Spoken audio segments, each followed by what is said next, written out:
Buenas noches, señoras y señores. La historia es uno de los saberes humanos de los que no puede prescindirse, bueno, o al menos no debería. La historia tiene un lugar preeminente en la construcción de nuestra personalidad, la individual y la colectiva.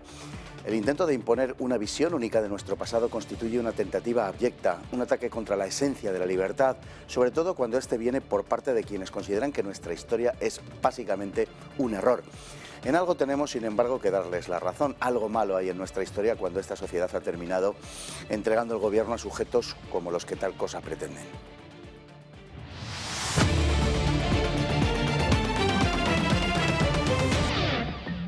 En nuestra sección, desde fuera, hoy tenemos una titular que dice que Ayuso celebra el pasaporte COVID como triunfo propio y recuerda que Sánchez se lo rechazó hace un año. Esta es la libertad del gobierno y la de Ayuso. Te podrás mover si dispones de certificado verde, certificado digital verde, el salvoconducto que se te proporcionará si has pasado la enfermedad, te has vacunado o te haces una prueba y das negativo. Hace un año Ayuso planteó la medida y el gobierno la rechazó airadamente por discriminatoria. En este caso el gobierno tenía razón, pero si era discriminatorio el año pasado, ¿por qué no lo es este? El certificado digital consistirá en un código QR virtual o en papel, sin el cual no se podrá salir del país. Libertad, decían. Esta es la libertad que nos aguarda. En fin, volvamos al tema del principio, la adulteración de la historia, que era en lo que estábamos. Vamos a ver unas imágenes sobre un periodo de la historia acerca del que hoy nos mienten con envidiable perseverancia. Valga como ejemplo de las falsedades en que nos hacen vivir. La amnistía de 1977, que algunos desean ver abrogada, cuando fueron ellos quienes entonces la pedían. Y todo para afilar su política de resentimiento y división de nuestra sociedad. Aunque en los últimos años se ha impuesto la narrativa de que la transición reconcilió a los españoles, dando a entender que seguían divididos desde 1939, la verdad resulta bastante diferente. Además de las múltiples medidas dictadas por el gobierno desde los años 40, que aligeraron enormemente las penas dictadas en los años inmediatamente posteriores a la guerra, en 1969 el régimen tomó la decisión de amnistiar los delitos cometidos durante la guerra a los 30 años de terminado el conflicto civil. La medida no solo fue adoptada como una muestra de generosidad, sino como el final y no el comienzo de un proceso de reconciliación que llevaba en marcha muchos años en España. A la muerte de Franco el 30 de julio de 1976 se produjo una amnistía parcial para los presos encarcelados por motivos políticos, pero para la izquierda seguía siendo insuficiente, ya que reclamaba una ley de amnistía mucho más amplia. ¿Por qué? Si los crímenes de la guerra civil ya habían prescrito y los cometidos sin derramamiento de sangre hasta el 30 de julio de 1976 habían quedado exonerados. Lo que la izquierda pedía era la amnistía para los delitos de terrorismo. Tanto el socialismo como el comunismo españoles habían aplaudido aquellos crímenes e incluso en ocasiones habían sido cómplices, como reconoció el socialista José Barrionuevo en sede parlamentaria en octubre de 1983. Por eso, durante la segunda mitad de 1976, la izquierda mantuvo su presión sobre el nuevo ejecutivo de Adolfo Suárez a fin de debilitarlo. De modo que, tras legalizar el Partido Comunista en abril de 1977, faltando la palabra dada a los militares y sorteando la insistencia del PSOE en que no lo hiciera antes de las primeras elecciones, Suárez consideró conceder una nueva amnistía, aunque hubiera que esperar a que se conformara el Parlamento. Cuando este se abrió, los grupos de la oposición de izquierdas y los nacionalistas centraron sus exigencias precisamente en la concesión de dicha amnistía por parte del gobierno.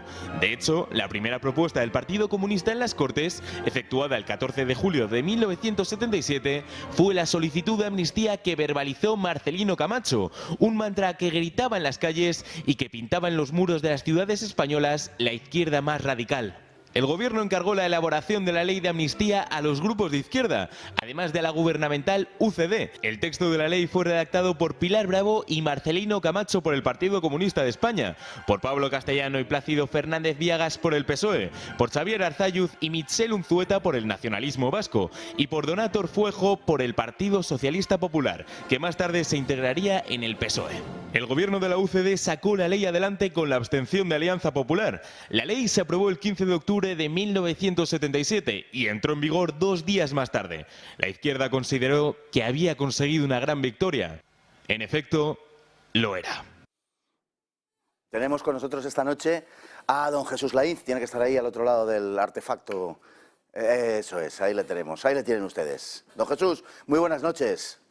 Hola, ¿qué tal? Buenas noches. Bueno, hay que decir que don Jesús Lainz es autor de La Gran Venganza recientemente. Bueno, es autor de una larguísima serie de títulos que les voy a ahorrar porque nos tiraríamos todo el programa. Títulos centrados, todos ellos, casi todos ellos en la historia de España, historia reciente, historia menos reciente. La verdad es que lo toca todo con un singular acierto, en mi modesta opinión, y se ha centrado considerablemente en el tema del nacionalismo de tan candente actualidad en España, y actualmente, en este momento recién salido, tiene La Gran Venganza, de Editorial Encuentro, que es básicamente pues un recordatorio de los artículos que publicó en Libertad Digital a lo largo del tiempo, que tienen que ver con la memoria histórica y con el tema de la actualidad histórica, que en este momento está ahí lo estamos viendo en pantalla. Lo ven, La Gran Venganza, de la memoria histórica al derribo de la monarquía, y la segunda parte es muy importante. Hablaremos de ello también al final, de cuál es el objetivo de toda esta zarabanda que nos tienen liados. Bueno, don Jesús, como decía, estábamos viendo la petición de amnistía de 1977, 76-77, que bueno, finalmente acabó consiguiendo la izquierda, y recuerda usted en el comienzo de su libro una frase de La Pasionaria de 1974, que me parece particularmente ilustrativa, que dice así: hemos esperado durante 39 años y esperaremos algún año más, pero después nuestra venganza durará 40 veces 39 años, se lo prometo, dice La Pasionaria. Esto me ha recordado también a una cita que hacía Ricardo de la Cierva, que ponía en la misma fecha del 74 una promesa semejante de la masonería con respecto a la figura de Franco. Sí, esto demuestra que tanto la Pasionaria como sus continuadores actuales, tanto los socialistas como los comunistas, son gente de honor. No se puede dudar de que han cumplido su palabra de venganza. Y este es un dato esencial sobre la transición y el régimen del 78, que no se suele recordar, pero que merecería la pena reflexionar sobre él, porque mientras que la derecha se creyó de verdad la reconciliación y el borrón y cuenta nueva, la izquierda la verdad es que no se lo creyó. Es más, fueron los políticos derechistas, los de la UCD y los de AP, los que construyeron la transición y el nuevo régimen. Políticos, casi todos ellos, por cierto, provenientes de las filas del franquismo. Pero la izquierda, frustrada por una ruptura que no pudo conseguir, no se creyó ni la reconciliación ni el borrón y cuenta nueva. Al principio pareció que sí, y al menos desde el punto de vista jurídico, digamos, pero no tardaron en demostrar que estaban mintiendo. Y con el paso del tiempo nos llevamos la sorpresa o la paradoja de que en vez de atemperarse el rencor, que sería lo lógico, con el paso del tiempo se ha ido agravando. Sí, es una cuestión verdaderamente llamativa y luego le preguntaré por ello. Desde la transición, de hecho, es verdad que, digamos que la guerra civil, la historia en general, no jugaba un papel o no jugó un papel político hasta la llegada de Zapatero, pero no es menos cierto que durante los años anteriores sí se fue construyendo, digamos, una condena paulatina de carácter cultural, de carácter intelectual, que fue preparando el terreno a lo que luego, a partir de 2004, o la ley de 2006-2007, se concretaría en esa ley de memoria histórica, que todavía, bueno, arrastramos incluso en una versión mucho peor, que es la que nos aguarda. Sí, el primer paso fue, como bien dice, cultural. Y no hará falta recordar a nuestros oyentes en qué ha consistido el cine español del último medio siglo. Es decir, una perpetua agitación izquierdista de rencor, de venganza y de insultos al bando contrario. Y, por supuesto, los libros escolares, ¿no? Los libros de texto de un maniqueísmo pro-republicano que causa risa, ¿no? Y los que osaban salirse, digamos, del redil, los que osaban salirse de la verdad oficial, eran ridiculizados. En 1984 hubo un síntoma muy singular, muy interesante, que fue la inauguración por parte del gobierno PSOE, que llevaba en el gobierno solamente 2 años, desde octubre del 82, de las estatuas, perdón, fue la conmemoración de la revolución del 34, el 50º aniversario de la Revolución del 34, y para ello se erigieron las estatuas de Lalo Caballero y Prieto en los nuevos ministerios, ¿no? Entonces estaba claro, si el golpe de Estado lo da Franco, es malo y hay que tirarle las estatuas, pero si el golpe de Estado lo dan los socialistas, es bueno y por lo tanto merecen ser recordados y homenajeados. Bueno, Prieto, escribió una frase: la brutalidad de lo que aquí acaba de ocurrir, refiriéndose a la Guerra Civil Española, significa nada menos que con esto ya hemos perdido la guerra, y se refería a esos primeros estadios de la Guerra Civil, al asesinato de Melquiades Álvarez y cosas parecidas que sucedieron durante aquellos días. Da la impresión de que los izquierdistas de ayer, o al menos muchos de ellos, hemos empezado hablando de la pasionaria, quizá habría que excluir al Partido Comunista, pero sí que mucha de la izquierda española anterior no compartiría probablemente el resentimiento de quienes hoy, 80 años más tarde, les reivindican. Uno tiene la sensación de que, qué sé yo, de que un Julián Zugazagoitia y por supuesto un Besteiro, no digamos, luego hablaremos de ello, una Clara Campoamor, no se verían en absoluto reconocidos en los que hoy se reclaman de algún modo herederos. Han alimentado un resentimiento que han llevado muchísimo más allá de lo que los protagonistas de su tiempo hubieran con toda seguridad deseado. Bueno, en primer lugar habría que subrayar lo hipócrita que fue Indalecio Prieto y compañía. Solamente les preocuparon los crímenes por la mala imagen que pudieran dar, no por las pobres víctimas. Lo mismo, por cierto, que le sucedió al PNV, pues cuando las matanzas de presos en Bilbao, de presos derechistas en Bilbao, lo único que se le ocurrió a Telesforo Monzón fue: Dios mío, ¿qué dirán en Inglaterra? ¿No? O sea, no le interesaban los cientos de muertos que habían provocado, sino la mala imagen en Inglaterra. Es curioso cómo el resentimiento, como hemos dicho antes, ha aumentado con el paso del tiempo, que es un caso único en la historia. Si nos comparamos, por ejemplo, con los Estados Unidos, veremos cómo el resentimiento por la guerra perdida duró en el sur los primeros años, las primeras décadas, quizá como mucho pasó a la siguiente generación, pero luego, como es lógico, se fue diluyendo. Y sin embargo, aquí en España ha pasado lo contrario. Los que vivieron el franquismo e incluso la guerra no fueron tan guerra civilistas como esta nueva hornada de izquierdistas nacidos mucho después, incluso muchos de ellos después de la muerte de Franco. Estoy pensando en Zapatero, en Sánchez, en Iglesias y demás tropa, que están comidos por el odio, y que evidentemente esto es la prueba de la eficacia del cultivo del odio ideológico que la izquierda ha llevado con paciencia de araña durante 40 años, sin que la derecha, por cierto, se enterase de nada.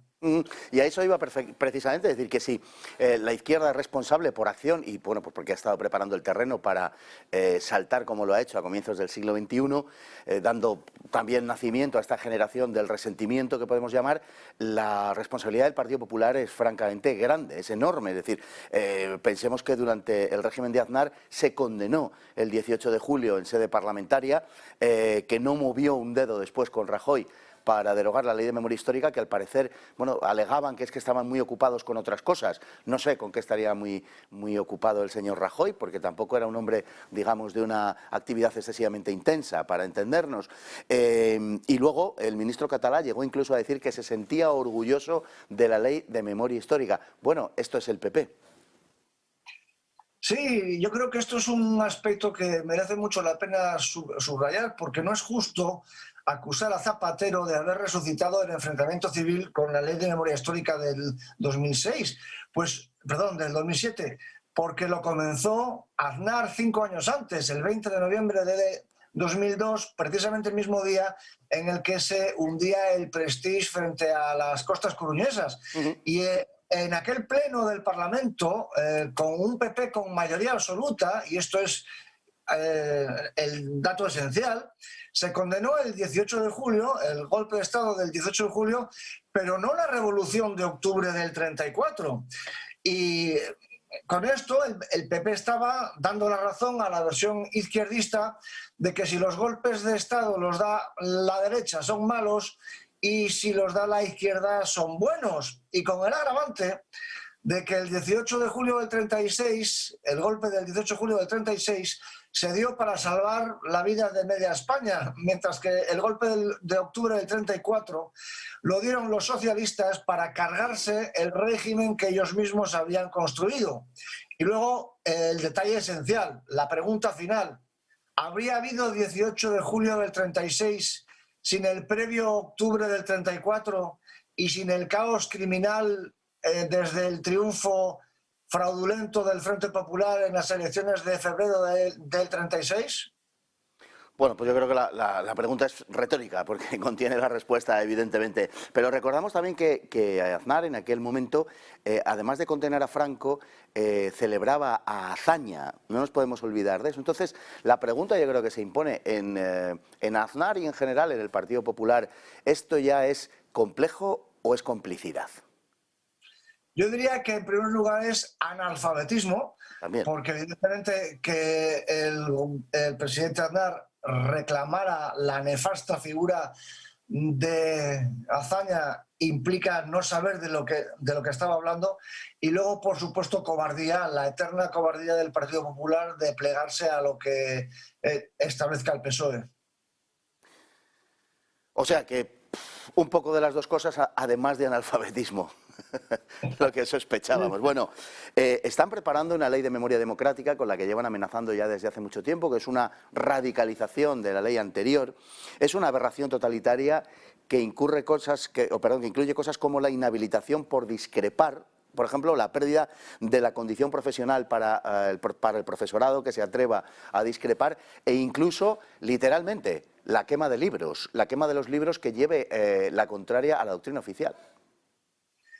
Yo creo que la gente no es consciente de la gravedad del proyecto socialista, porque, entre otras muchas medidas, el PSOE ha propuesto introducir en el Código Penal varios artículos dignos de la Rusia de Stalin. Es decir, por ejemplo, prisión de 6 meses a 2 años y fuertes multas a quienes enaltezcan o justifiquen por cualquier medio el régimen franquista. Pero claro, ¿qué significa ensalzar el régimen franquista? Por ejemplo, ¿podría yo ir a la cárcel por expresar dudas a propósito de la verdad oficial sobre el carácter democrático de la Segunda República?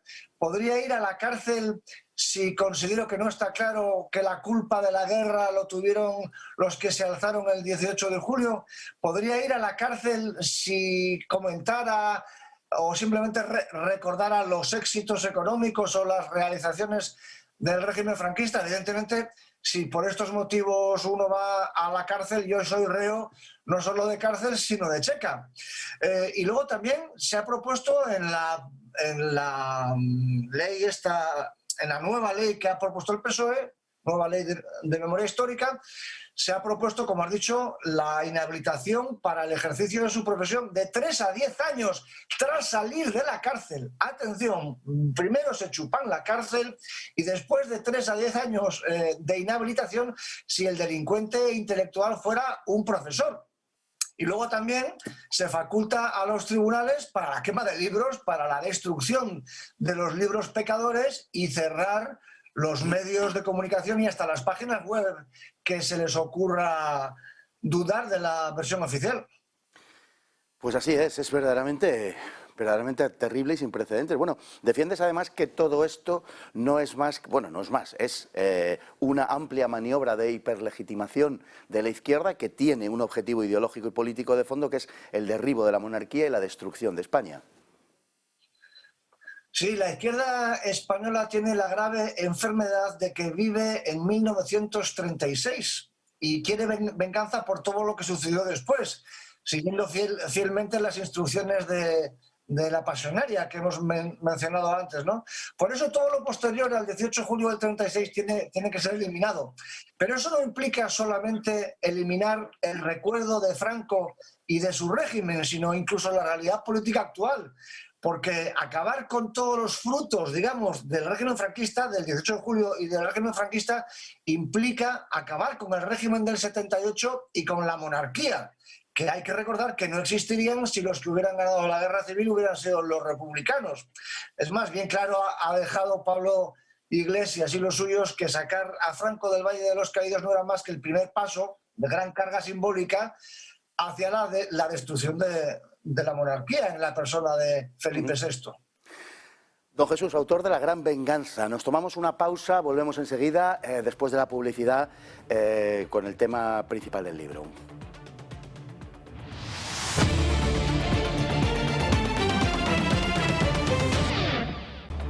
Ya de vuelta con la rapidez prometida, damos paso a unas imágenes ahora acerca de la ley de memoria democrática, la nueva casa de brujas.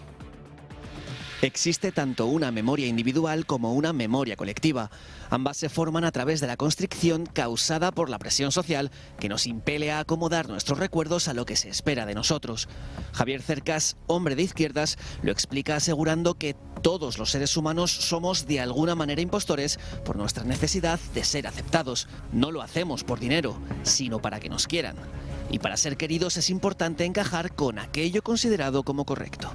Una vez establecido lo correcto, nada importa que los detalles de la memoria no sean ciertos desde el punto de vista histórico. Nada importa que no sean historia. Pues si esta contradice la memoria, lo que hemos de eliminar no es la memoria, sino la historia. Así, la experta en memoria histórica del diario El País, Natalia Junquera, llegó a escribir un libro sobre la gigantesca mentira de los niños robados. 200 páginas de algo que, sencillamente, jamás ha existido. O Ángel Viñas, que en un frenesí cercano a lo patológico por culpar a Franco de lo que sea, publicó casi 500 páginas sobre los sobornos de Londres a los generales españoles durante la Segunda Guerra Mundial para reconocer, finalmente, que no hay pruebas de tal cosa. Sin embargo, tanto la historia de los niños robados como las ingentes cantidades de dinero recibidas por los generales de Franco se han incorporado al imaginario popular, ya que el objetivo es moral, no científico. Nada importa que lo que de ella se cuenta sea falso, pues la falsedad solo lo es desde la óptica de la historia. Moralmente son historias correctas, de modo que la falsedad histórica no es más que un incómodo detalle que puede ignorarse. No hay entonces freno alguno a los testimonios que se convierten en veraces por su condición moral.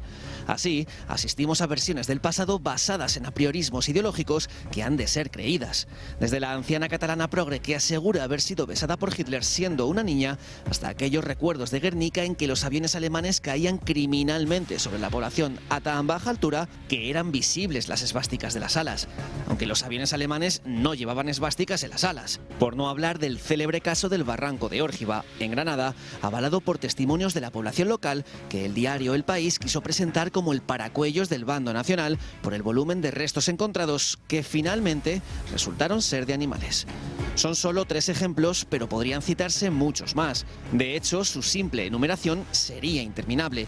Los medios acogen las versiones más descabelladas con tal de que cumplan con el requisito básico, a saber, que sean moralmente irreprochables.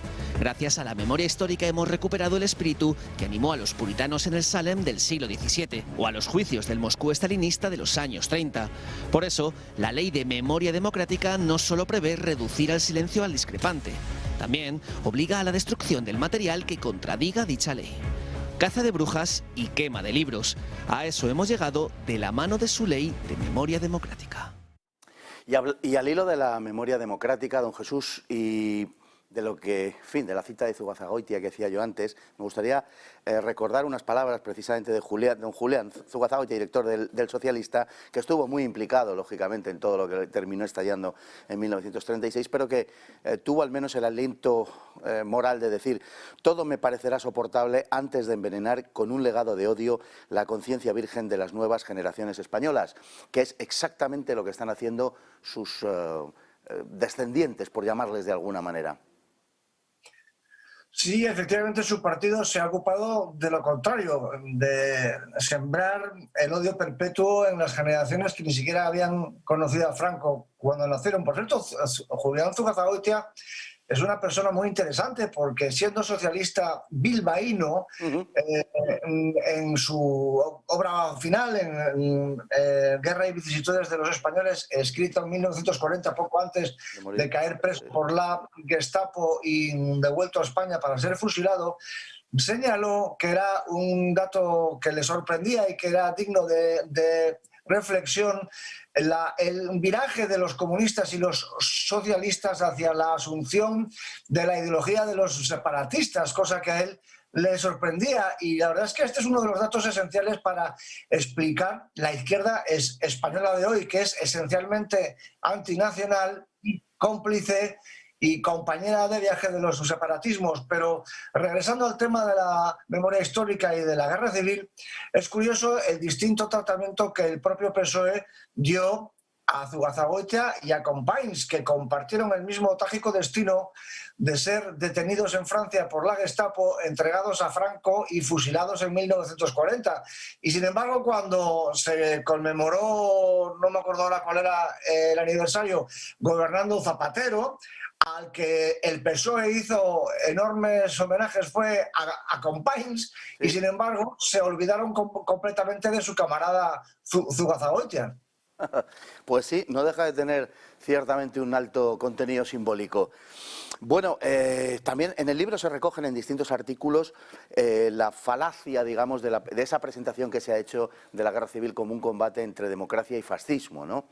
Circunstancias que no se daban ni en un bando ni en el otro, es decir, que es una absoluta invención. Clara Campoamor se recoge ahí como negó precisamente que la lucha tuviera ese carácter. Besteiro terminaría diciendo exactamente lo mismo al final de la guerra. Quienes trajeron la República desde posiciones liberales terminaron apoyando al bando nacional. Y bueno, recuerdas también en un artículo luminoso, por cierto, al gran Julio Camba, que habló de la República refiriéndose al régimen y diciendo que era una mierda de república. Para Venceslao Fernández Flores se trataba de un rebaño de abogaduchos y de advenedizos engreídos. Las definiciones yo creo que se ajustan bastante a la realidad de lo que fue aquello. Ha escogido usted las palabras más suaves de todas, porque sí, podríamos hacer glosas de cosas todavía muchísimo peores. Una parte importante del libro se titula Republicanos contra la República. Es una recopilación de una veintena de personajes de gran talla republicana, como Unamuno, Ortega, Marañón, Pérez de Ayala, Lerroux y tantos otros, que acabaron abominando de la República que ellos habían traído, además, en primera fila. Fíjense que estamos hablando de los tres a los que se llamó los padres de la República, Ortega, Marañón y Pérez de Ayala. Pues bien, los tres acabaron abominando de la República, situándose al lado del bando rebelde, alegrándose de que ganara la guerra Franco y apoyándolo con todo tipo de acciones, incluidos sus hijos, porque los hijos de los tres se alistaron voluntarios con la aprobación de sus papás, evidentemente, en el ejército de Franco. Pero podríamos recordar, pues qué sé yo, al decano republicano, el más antiguo luchador por la llegada de la República a España, que fue don Alejandro Lerroux, que dijo que la Segunda República había sido un régimen criminal y acabó dando las gracias a Dios, dando las gracias a Dios porque Franco había llegado para salvar la civilización. Frase, por cierto, textual de lo que dijo Unamuno. Unamuno apoyó el 18 de julio y a Franco porque los consideró los salvadores de la civilización occidental, ni más ni menos, frente a la barbarie marxista de la República. Y, por ejemplo, Gregorio Marañón, en cuyo despacho la monarquía se rindió y dio paso a la República el 14 de abril del 31, dijo que la República era un régimen sanguinario y una institución de asesinos, y a los republicanos los llamó una cuadrilla de escarabajos. Y podríamos seguir por Pérez de Ayala, que dijo que los republicanos eran unos desalmados mentecatos capaces de todo crimen, cobardía y bajeza. Y podríamos continuar con Baroja, con Azorín y con tantos otros. Así fue exactamente. Los que trajeron la República, la Asociación, la Agrupación al Servicio de la República, como bien recordaba don Jesús. Bueno, hay una absurda división que persiste hasta el día de hoy, y quizá eso es lo grave, o afirmación, acerca de los intelectuales. Los intelectuales apoyaron a la República. En el bando nacional, al parecer, no había intelectuales. Es una falacia de primerísimo orden, pero que, como digo, se ha perpetuado hasta el día de hoy. Bueno, acabamos de mencionar a Ortega, Marañón, a Ayala, pero podremos continuar con Benavente, con Baroja, con Azorín, con Julio Camba, con Venceslao Fernández Flores y con tantísimos otros. Por ejemplo, luego está el gran pintor de principios del siglo XX, el gran continuador, el último representante del clasicismo pictórico español, Zuloaga, que tantos cuadros pintó de exaltación del bando alzado y del régimen franquista. Obra, por cierto, hoy cuidadosamente ocultada, eliminada de los libros y, por supuesto, nunca mostrada en exposiciones.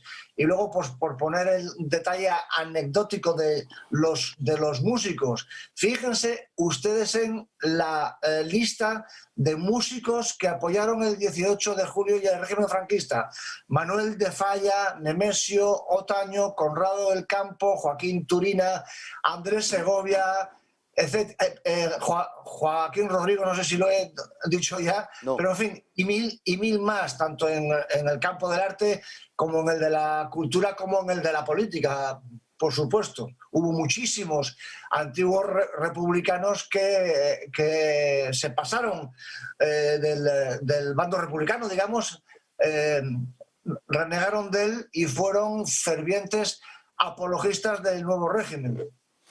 Lo que pasa es que hoy asistimos al triunfo del talibán. ¿Quién nos iba a decir que íbamos a llegar a esto? Pero verdaderamente se está produciendo un derribo de estatuas por razones ideológicas y de creencias. No es solo en España, hemos visto que luego eso se ha extendido a otros lugares, lamentablemente. Es una crisis occidental, con toda seguridad. Es una especie de odio hacia uno mismo. Pero precisamente eso quizás sea lo que explique también esa furia iconoclasta que se extiende por España.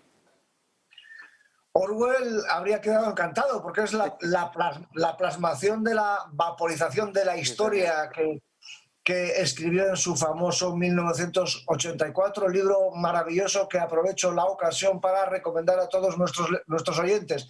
Pero hablando de derribar estatuas, aquí hay un detalle muy interesante que yo creo que merece la pena subrayar, y es que ¿cuántas veces habremos oído que no es posible mantener las estatuas y las menciones y el recuerdo de Franco y de su régimen cuando ni en Alemania quedan estatuas de Hitler ni en Italia quedan estatuas de Mussolini?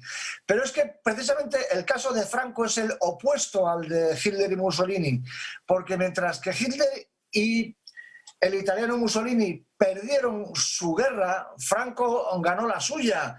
Y los que ponen las estatuas desde que el mundo es mundo son los que ganan las guerras. Y en España tenemos las estatuas de Alfonso XII, por poner un ejemplo, o de Isabel II, y no las de Don Carlos, porque fueron los que ganaron la guerra civil. Y hay estatuas de Isabel la Católica y no de Juana la Beltraneja, porque fueron los que ganaron la guerra civil. Pero lo más importante de todo es que Hitler y Mussolini fueron vencidos por potencias extranjeras que derribaron sus respectivos regímenes, mientras que en el caso de Franco fue exactamente lo contrario.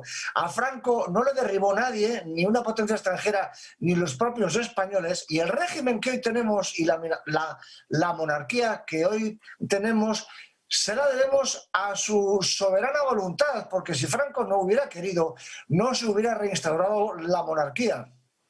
Bueno, estamos en la falacia permanente de la comparación con Alemania, con Italia. Realmente la comparación en todo caso procedería muchísimo más con Rusia, donde el régimen no fue derribado por nadie extranjero y vemos cómo Rusia está llena de estatuas de Lenin, aún de Stalin, y hay un montón de plazas, de centros públicos, de hospitales, de calles con los nombres de Lenin y también de Stalin. Lo que pasa es que esa comparación, que les debería quedar más cerca, esa comparación no sé por qué no se les ocurre. Incluso la del Valle de los Caídos con la de la Plaza Roja y la momia de Lenin. Pero ve usted cómo esas cosas parece que no se les ocurren. Bueno, recordábamos en una cadena de televisión, que no recuerdo que fue Antena 3, no hay por qué no decirlo, tuvo lugar Antena 3 o la 1, no me acuerdo muy bien, corríjame usted si me equivoco, tuvo lugar un concurso, digamos, para ver quién era el español más mejor, ¿no? El español más famoso de la historia, el español más considerado por el pueblo español, más grande, ¿no? Lo que son las cosas, ¿verdad? Ganó el rey Juan Carlos, cosa que jamás se hubiera producido, digo hoy, ¿no? Y en las fechas inmediatamente anteriores a las del día de hoy, lo que es la opinión pública y cómo se conforma. Pero la figura de Franco salió bastante bien librada del asunto, lo cual parece lógico, porque Franco fue quien designó en definitiva a quien resultó ser el español más valorado de la historia, ¿no? Permítame, don Fernando, la corrección. No fue un concurso, fue una votación. Sí, una votación.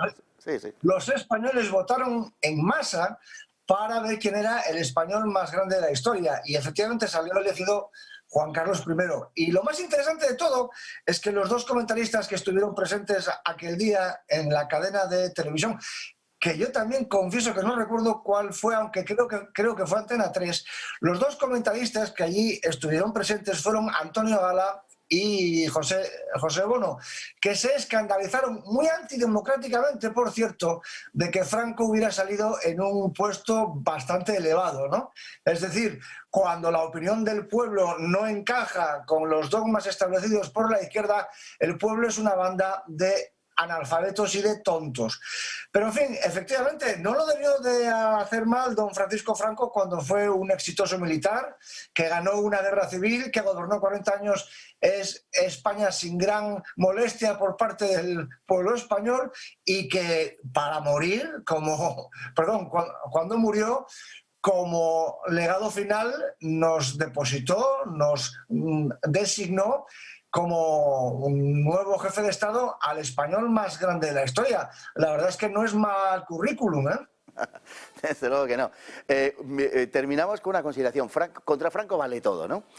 Asistimos en estos días a la creación de una verdadera leyenda negra en torno a la figura de Franco y el encarnizamiento continúa, no parece que vaya a tener fin. Y la pregunta es esa justamente, ¿terminará esto algún día?